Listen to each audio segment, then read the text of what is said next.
Okay, so in matrices 3 and matrices 4, we looked at powers of, firstly, diagonal matrices, and then in matrices 4, powers of non-diagonal matrices. And to find powers of non-diagonal matrices, I used a special matrix, and I used a special matrix P. I didn't tell you where it came from, but we're going today to look at how we find these special matrices that help us find powers of non-diagonal matrices. And so what we're going to do is we're going to look for values of lambda and x here, which satisfy this equation. Now, this is a matrix equation, and it's of the form, the matrix A, 0, 3, 1, negative 2, multiplied by x is a vector, a non-zero vector, and I'm going to get out a multiple of the same non-zero vector. And when we can find values of lambda, a, and b that work in this way, lambda is defined as an eigenvalue, and x is defined as an eigenvector. Don't know why I've used equals there. They're not equal, are they? Of course, it's just a name for them. But eigen is German for own. So we're going to look for values of lambda and vectors that work in this way.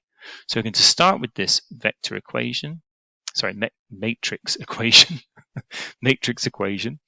Apologies if I've been chucking the word vector in now and again. Matrix equation, AX is lambda x. And if we think about it, lambda I, a multiple times so any multiple of the identity matrix in this case will just be that kind of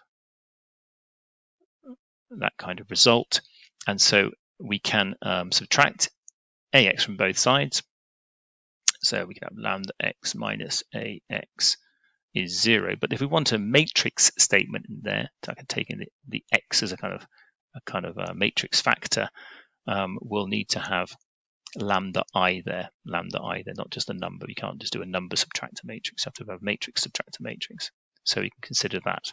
So we're going to look for situations like this. Now, we'll do that to start with A, shall we? Let's go for it straight away. We're going to go lambda I minus A. So in other words, I'll do the long form of this. Lambda I will be lambda 0, 0, lambda. We're going to subtract A. A is 0, 3, 1, negative 2. Once you get from practice, you won't do this step probably. And then that times x has to be 0. Okay, so that's in matrix form. Lambda take away 0 is just lambda. 0 minus 3 is minus 3. 0 take away 1 is minus 1. And 0 minus minus 2, lambda minus minus 2 is lambda plus 2. Multiplied by x, our non-zero vector, has to be 0. Now, if we think about this,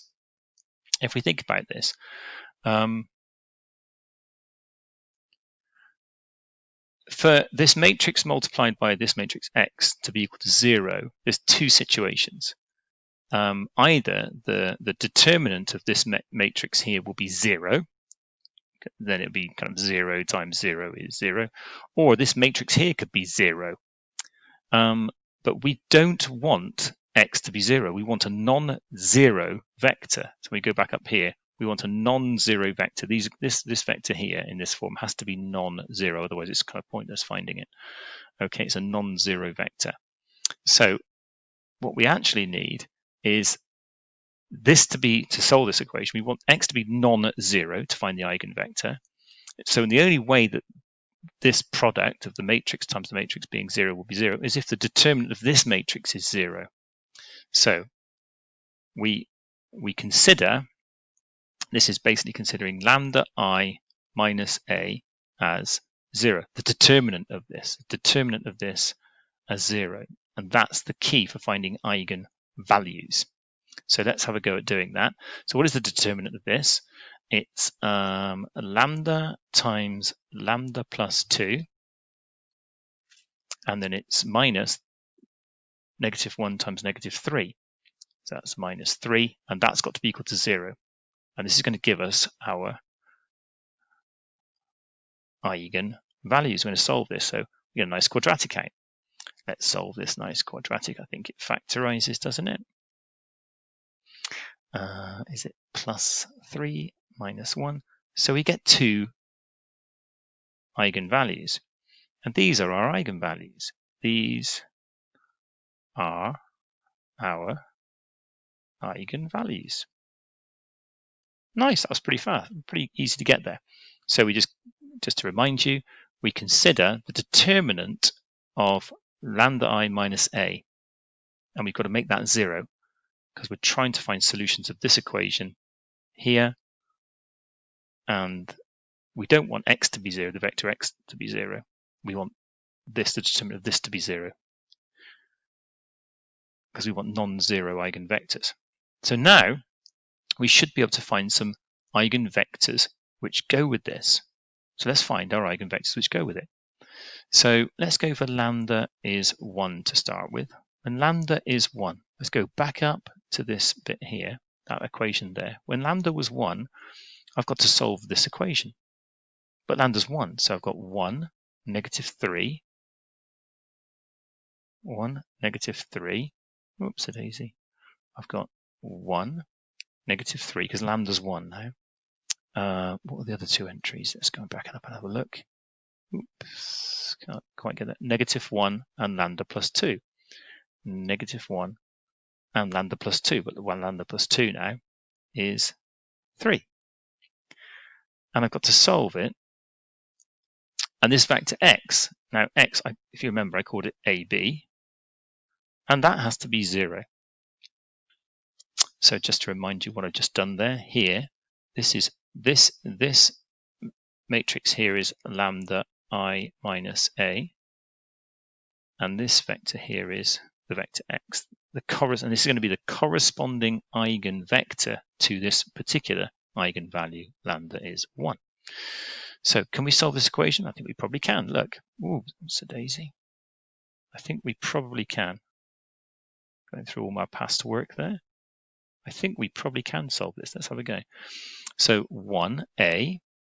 Oh, and I should say that I've put 0 over here, but let's just mark that up as a kind of, it should be a vector. It should end up being a vector of 0, 0. That's solving that equation from the original form. If you don't forget, this all comes from solving equations of the form ax equals lambda x.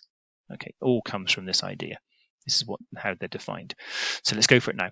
1 times a is a minus 3b. That's got to be 0. So a minus 3b has to be 0.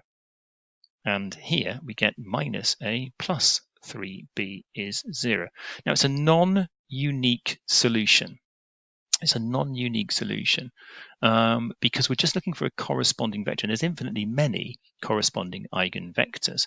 But if we think about it, a has to be 3b. So if a has to be 3b's, the simplest probably one to pick is, so pick the simplest of that form, pick the simplest, and the simplest vector of that form would be when a is 1 and b is 3.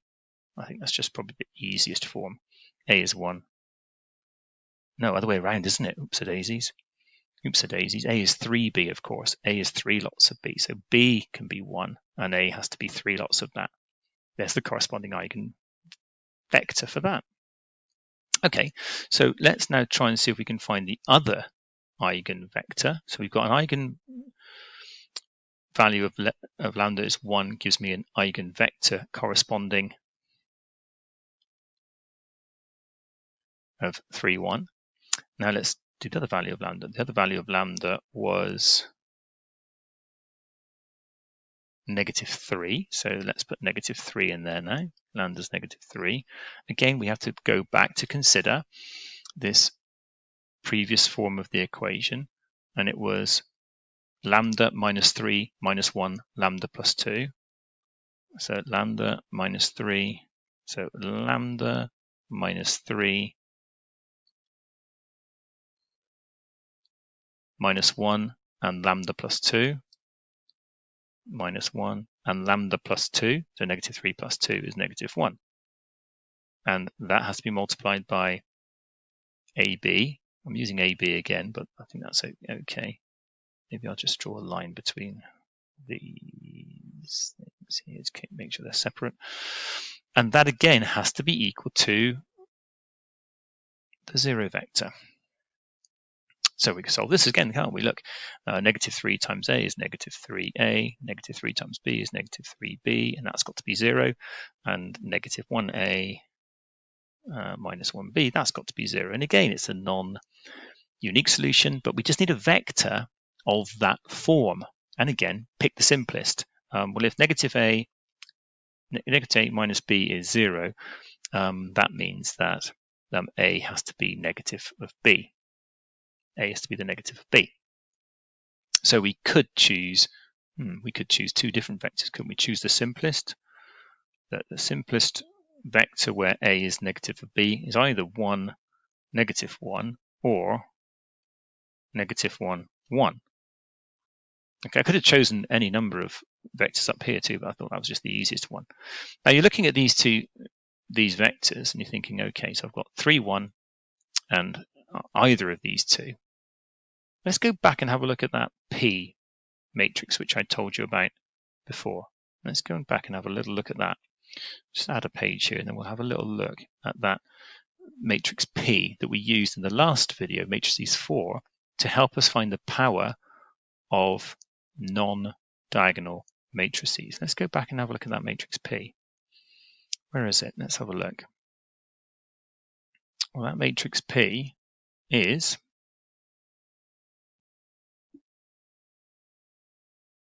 3, 1, negative 1, 1. That's interesting, isn't it? That matrix P is 3, 1, negative 1, 1. So I wonder where that comes from. And hopefully you can start thinking, hang on a minute, whoops-a-daisy. 3, 1, negative 1, 1 was my matrix P. Let's just do it in. Oops. So that matrix that helped me in the previous video was 3, 1, negative 1, 1. And look, wow, okay, look at the columns. Look at that column there, 3, 1. And look at that column there, negative 1, 1. So this is how we find this special matrix, which helps us find matrix powers. What we do is we start with our matrix. We obviously don't know that matrix P at this point. We're solving equations of the form AX plus lambda X. AX equals lambda X. We then create a matrix equation. Lambda I minus A, X is 0. For non-zero vector X, we need the determinant of that matrix lambda I minus A, that must be 0. We solve it to find eigenvalues, and then we use each of those eigenvalues back into that matrix form of lambda IA times X must be 0. So just to remind you there, that equation there is lambda I minus A times X is 0. That's that equation there. Okay. And then you find the corresponding eigenvectors, which work as a pair together.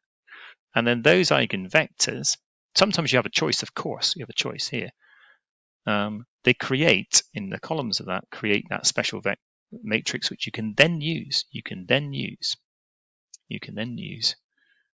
to find powers of non-square matrices. So that's where P comes from. An interesting thing to do now, back at matrices 4 and just see, would this have diagonalized the matrix in matrices 4? That's a great thing to do. So that's a little bit of homework for you. I used this version.